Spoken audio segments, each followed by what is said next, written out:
This is how I shot a feature film in 3 days with no fucking money.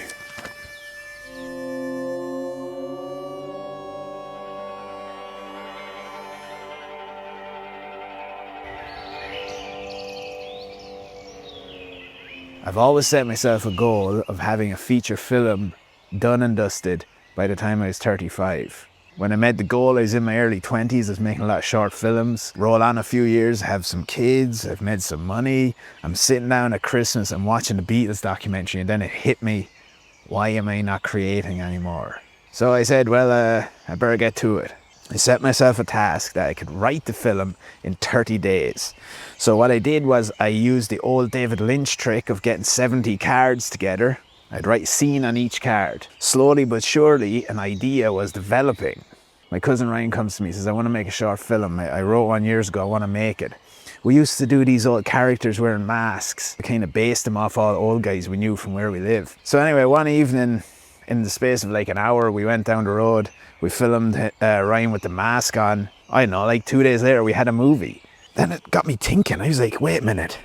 We could just kind of put these masks on, be in the movie ourselves, shoot it ourselves. Then everything started to make sense and seem a lot more achievable and easier to do. But one problem that we had from using these characters before was that I never wanted to make like a mockumentary, and everything we were doing was kind of leaning into that style.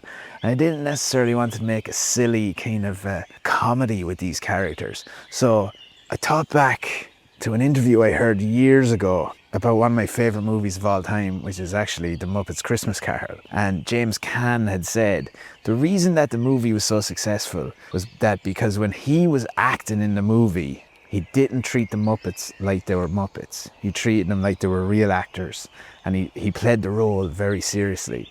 So that's what I wanted to do with Our Heavens. Although these guys are wearing these masks, I wanted it to be treated very seriously, never to be mentioned. This turned into this magical script that we developed over the space of 30 days, and then boom, let's start fucking shooting it.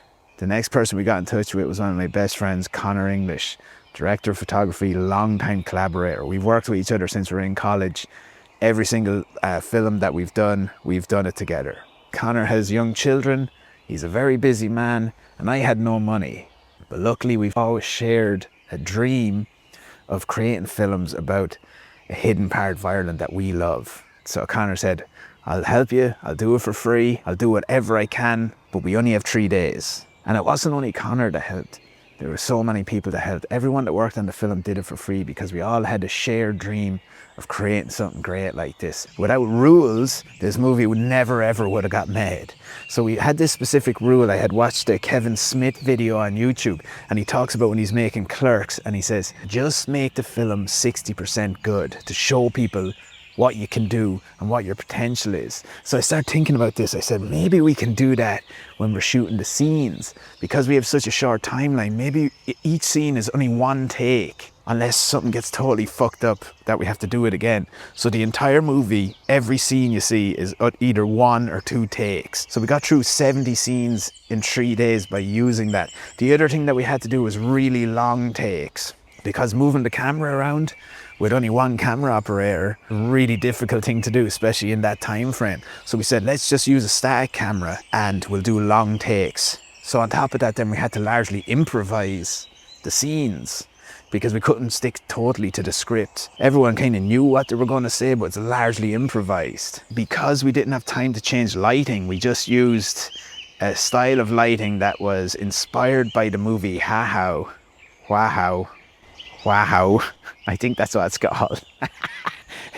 But it's punk lighting. So it's one light source, looks very unnatural, very weird, because it made everything a little bit odd and surreal looking, but also it made it look like a theatrical play. So I thought it was really interesting, those rules that you have started to make the film so much more than what I had ever imagined. Normally when you're making films, you're really thinking about the audience, what I need the audience to see and hear and how I want them to feel about the film. But before I even made this, I decided I don't want to do that anymore. I want to create something that we enjoy creating. And in order to do that, we had to completely let go. And when I was younger, I used to make films in that more mechanical kind of engineer style of the audience should think this now, the audience should feel this, and you should do this. But this time I wanted to be more loose. I wanted to be more open with the film and more free, because that really excites me. I just was writing random scenes that I collected in my mind over the years. And I thought, like, they don't really need to make sense because they're coming from my mind. So there must be some reason that they're all in my mind, and that's what's connecting them together.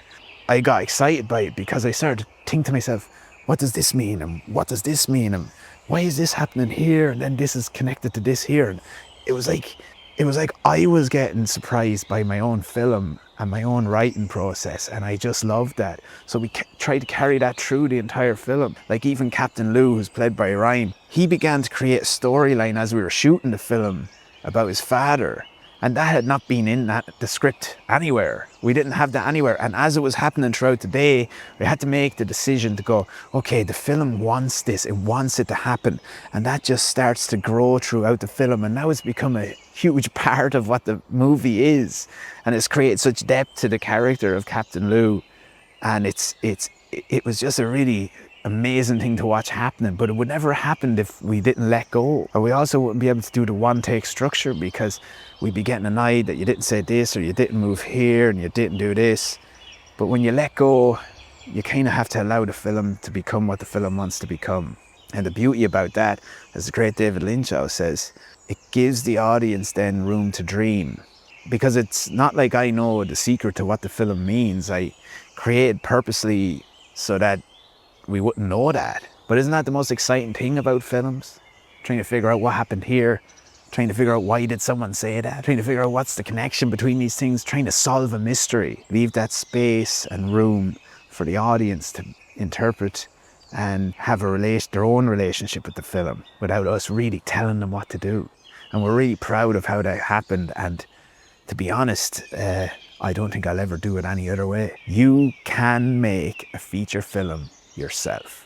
We were a group of people that we never get grants because we're really bad at filling out documents and forms.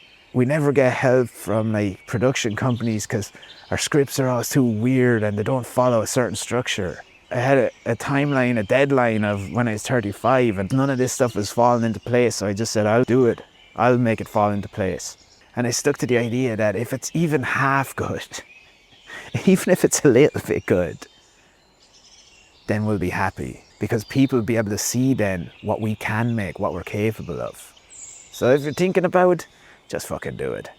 Anyway, that's a kind of really brief overview of how I made the feature film in 3 days. But over the course of the next few months, I'm going to be releasing in-depth videos, how we did things, different stories. I'm going to interview the team, get the team on board talking. We'll go through scenes, we'll go through behind the scenes footage, how we wrote it, how we shot it, how we edited it, the acting, the performance, the things we learned, everything.